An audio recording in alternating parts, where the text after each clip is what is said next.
everybody. Are we ready for our story today? We are on the 6th week of Lent. So if you're ready for our story today, let's begin. In the beginning, the baby was born, and the Word was born, a wordless child. Mother Mary and the father Joseph held the baby close.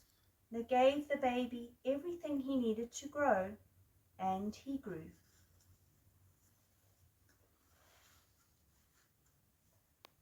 Jesus grew into a boy, and when he was about 12 years old, Mother Mary and Father Joseph took him with them to Jerusalem for one of the high and holy days. And as they were about to head back home, Mother Mary and Father Joseph realized that he wasn't with them.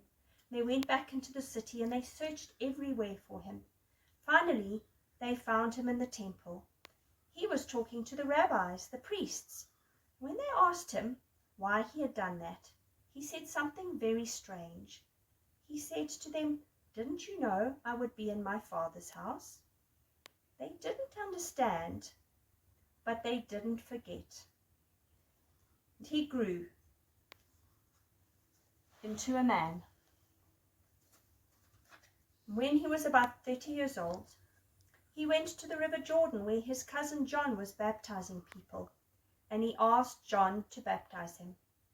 And when John pulled him back out of the darkness of the water into the light, there were people there that day who said that they saw a dove come down from heaven and come close to him. And there were some there that day who say that they heard a voice saying, "This is my son with whom I am well pleased." After Jesus was baptized, he went across the river Jordan into the desert.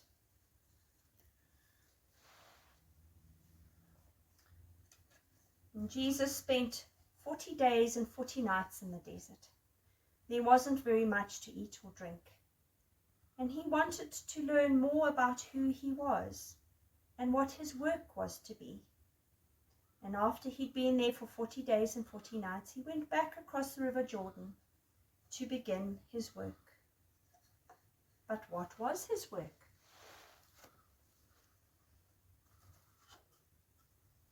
His work was to come close to people, especially to come close to those people who no one else wanted to come close to.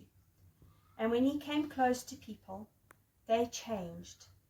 They could see things that they couldn't see before, and they could do things that they couldn't do before.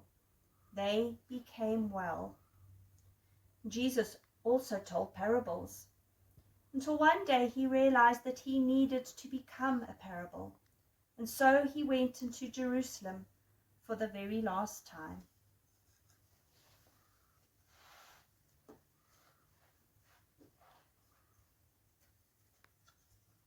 Jesus went into Jerusalem for the very last time. It was the time of the Passover, and the city was full of many different kinds of people. They thought that Jesus was coming to be king, but they didn't pay attention. Jesus didn't come into the city riding on a great white horse, and he didn't come into the city carried by soldiers. Jesus came into Jerusalem riding on a donkey, and it wasn't even his donkey. He had borrowed it. Still, on that Sunday when he came into the city, people waved palm branches in front of him, which was a sign of kings.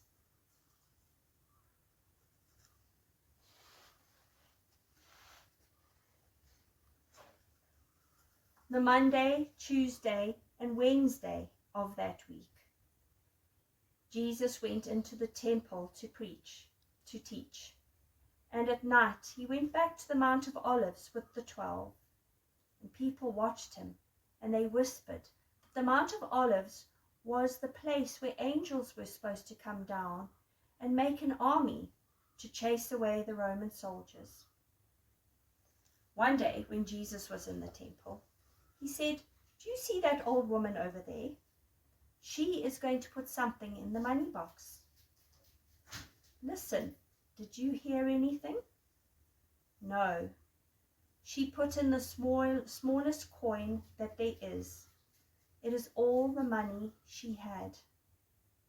Now look over there. Do you see that man, that rich man? He is coming to put money in the money box. And he has so much money to put in that he needs people to help him carry it. As they pour the money in, listen to the clanging and ringing sound of the money as it falls into the box. Now, I wonder who gave the most? The old woman or the rich man? Some people said that the rich man gave the most, and other people said that the old woman gave the most. On the Thursday of that week, the Roman soldiers said, and the temple guard said that they would come and take him, but they couldn't find him. And that night, he and the 12 disciples hurried through the dark streets to a house, and they went up the stairs to an upper room where they shared their Last Supper together. And after they had had everything they wanted to eat, Jesus took a piece of bread and he gave thanks to God for it, and he broke it. And he said something like this: "When you take bread and break it and share it like this, I will be there." And then he took a cup of wine and he gave thanks to God for it, and he said, "When you take a cup of wine like this and share it, I will be there." What did he mean? He was always saying things like that. How could they know? They didn't understand, but they didn't forget, and later on they would understand. Suddenly, Judas got up from the table, and he hurried out into the darkness.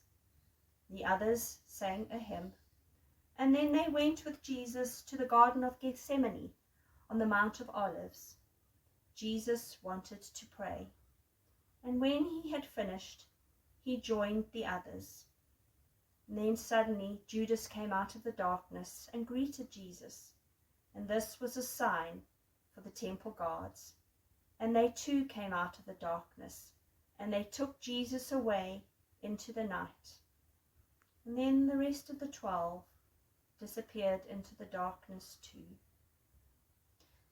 Now, normally if we're in our godly playroom, I would ask you to bring things from our other stories in our room to come and put down next to the story to help us tell the story. But we can't do that. So I'm just going to leave you wondering about what you've heard today. And as I leave you wondering, I wish you well. God bless. Keep safe. Until next time. Bye.